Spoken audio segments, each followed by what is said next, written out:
कि राहुल गांधी सूरत के appellate court से क्या उनके जो सजा उनको मिला था क्या उस पर रोक लगेगी, इसको लेकर बहुत सारी चर्चाएं हो रही थी।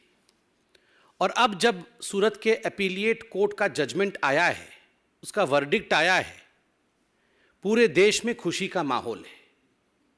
और खास करके पिछड़े वर्ग में, जिसके प्रति राहुल गांधी के मन में वैमनस्य का भाव था, जिस पिछड़े वर्ग के लिए राहुल गांधी ने आपत्तिजनक शब्दों का प्रयोग किया था, उन्हें गाली देने का काम किया था, और इतना कुछ करने के बाद राहुल गांधी और गांधी परिवार को लगता था वो बच के निकल जाएंगे, वो नहीं हो पाया है।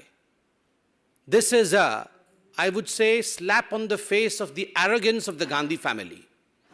ये जो घमंड है गांधी परिवार का, और खास करके जो गांधी परिवार ये सोचती है कि हम कुछ भी कर लेंगे और हमारा कुछ नहीं बिगड़ेगा, आज सूरत के अपीलिएट कोर्ट से ये सिद्ध होता है कि कानून सबके लिए बराबर का है और कानून किसी के लिए भी अलग नहीं हो सकता है। हमें याद है जब ट्रायल कोर्ट का जजमेंट आया था तो राहुल गांधी, गांधी परिवार, कांग्रेस के लोग और एक इकोसिस्टम जो कांग्रेस के साथ रहती है, इन सब ने मिलकर एक ऐसा माहौल बनाया कि ये ट्रायल कोर्ट में कुछ गड़बड़ी थी। ये ट्रायल कोर्ट के जज और ट्रायल कोर्ट का पूरा जो सिस्टम था, कहीं ना कहीं वो बायस्ड था। उन्होंने पक्षपात किया और राहुल गांधी को ट्रायल कोर्ट ने फंसाने की कोशिश की। राहुल गांधी का कोई इतना बड़ा जुर्म नहीं था। क्या हो गया अगर उसने ओबीसी समाज को गाली देने का काम किया? क्या हो गया अगर पिछड़े वर्ग को उसने चोर कह दिया? तो ये इतना बड़ा कोई जुर्म नहीं था, कहीं ना कहीं एक साजिश थी। This was death of democracy in India. और उसके कारण से सूरत के ट्रायल कोर्ट ने इस प्रकार का एक वर्डिक्ट राहुल गांधी के खिलाफ सुनाया, और नतीजा रहा कि राहुल गांधी आने वाले समय में इंडिया के पार्लियामेंट से एक तरह से डिस्क्वालीफाई हुए, और वो कानून भी उनके समय बनाया हुआ कानून था। मगर आज जब अपीलिएट कोर्ट से जजमेंट आता है तो एक बात स्पष्ट होता है कि this was not death of democracy of India, this is a blow on the arrogance of the Gandhi family. ये लोकतंत्र समाप्त नहीं हुआ है। ये जो घमंड है गांधी परिवार का और खास करके राहुल गांधी का, उसके ऊपर एक बहुत बड़ा आघात है कोर्ट के माध्यम से। अपीलिएट कोर्ट को भी लगा कि देयर इज अ मेरिट।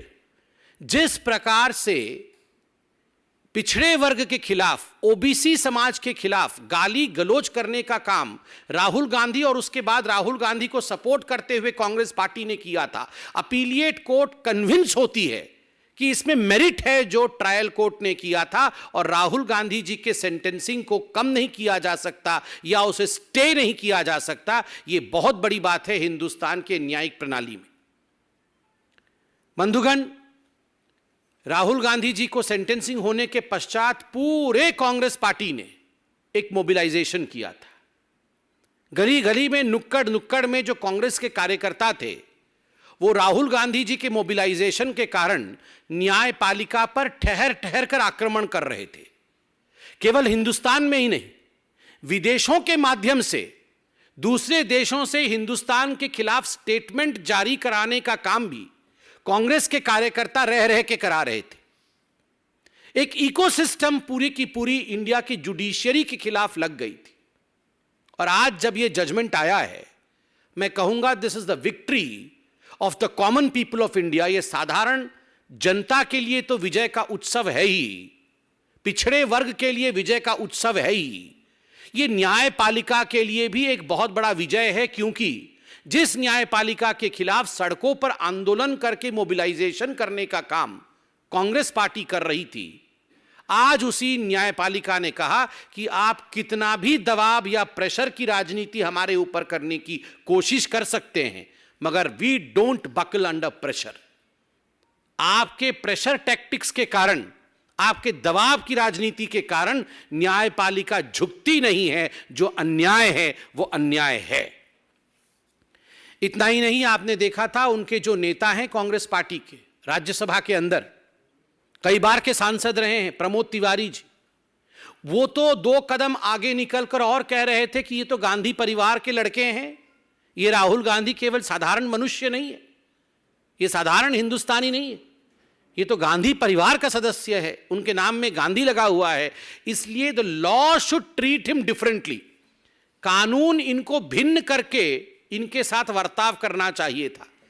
न्यायालय को इस प्रकार 2 वर्ष का जेल नहीं सुनाना चाहिए था, क्योंकि ये राहुल गांधी हैं।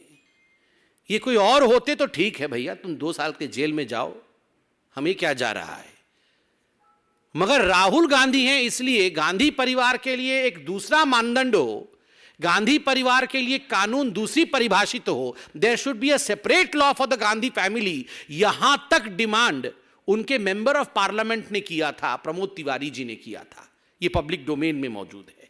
और आज के इस जजमेंट से एक बात स्पष्ट होता है कि इस देश में संविधान का राज है, परिवार का राज नहीं है, और किसी भी परिवार के लिए प्रेफरेंशियल ट्रीटमेंट नहीं हो सकता है, उसे अलग दृष्टिकोण से देखा जाएगा। ऐसा ट्रीटमेंट किसी भी परिवार के लिए नहीं हो सकता है। बंधुगण, आज हार 2 एंटिटीज की हुई है, 2 ऐसे मानदंड है जिनका हार हुआ है। Arrogance of the Gandhi family, Gandhi परिवार के घमंड का आज हार हुआ है, और दूसरा ये जो पूरा का पूरा इकोसिस्टम है गांधी परिवार के डिफेंस में जो उतरता है सड़कों पर, उसमें कांग्रेसी तो हैं, क्योंकि वो कांग्रेसी तो पार्टी के लोग हैं, मगर कुछ बहुत बड़े बड़े लोग ऐसे देश और विदेश में बैठे हुए हैं जिनको हम इकोसिस्टम कह सकते हैं, जो तुरंत गांधी परिवार के एरोगेंस के डिफेंस में निकल आते हैं कि जो राहुल गांधी के साथ हो रहा है ये उचित नहीं है। आज ये हार इस इकोसिस्टम का भी है। मैं कहूंगा कि आज जो हुआ है राहुल गांधी के साथ, जिस समय ये पूरा जजमेंट सूरत के ट्रायल कोर्ट ने सुनाया था, उस समय भी सूरत के ट्रायल कोर्ट ने राहुल गांधी को कोर्ट के परिसर में अपने समक्ष ये मौका दिया था कि राहुल जी, अभी भी समय है, यदि आप हाथ जोड़ के माफी मांग लें ओबीसी समाज से कि आपने गलत किया है, आपने सही नहीं किया है, तो हम विचार करेंगे। राहुल जी, आपने कहा था मैं तो राहुल गांधी हूं, there is nothing called a sorry in my dictionary. अरे राहुल जी, कान पकड़ के उठक बैठक करके आपने सुप्रीम कोर्ट में माफी मांगी थी, तो आप ये मत बोलिए कि आपकी डिक्शनरी में सॉरी शब्द नहीं है। अभी भी मौका है, अहंकार को त्यागिए, त्यजिए अहंकार को, और देश के सामने ओबीसी वर्ग से क्षमा याचना करिए कि जो मैंने किया, गलत किया, मुझे ये नहीं करना चाहिए था। धन्यवाद। कोई प्रश्न हो तो अवश्य पूछें।